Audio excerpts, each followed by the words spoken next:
Vous ne le saviez peut-être pas, mais le Maine-et-Loire, avec un volume annuel moyen de 250 000 tonnes, est le deuxième département français pour la production de pommes après le Tarn-et-Garonne.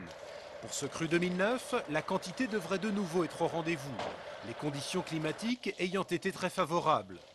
Illustration dans ce verger d'Allonne, au sud-est du département, où sur 70 hectares, les cueilleurs s'activent depuis fin août.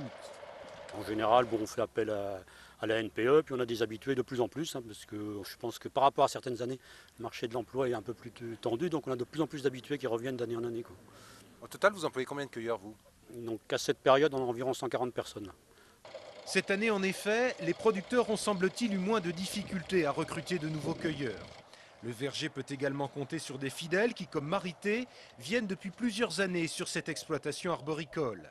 L'habitude aidant, cette dernière arrive à un volume quotidien de pommes ramassées pour le moins impressionnant. À peu près 3 palox comme ça, donc ça va faire 1200 kg de pommes à peu près. Voilà, un minimum, hein, parce que bon, on peut en faire plus, ou bien comme là elles sont belles, bon bah on peut en faire plus. Ces pommes cueillies, il faut maintenant les vendre à un tarif acceptable pour les producteurs.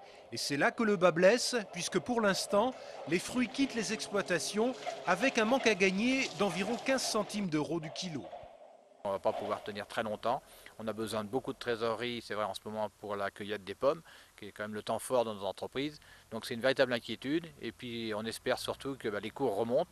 Et les discussions qu'on a actuellement, c'est vrai, avec nos acheteurs principaux, qui sont la grande distribution, mais aussi les grossistes ou détaillants, nous laissent espérer que derrière nos entretiens actuellement, on puisse avoir des relevés de cours significatifs pour pouvoir quand même bien finir et commencer surtout l'année d'une manière plus sereine.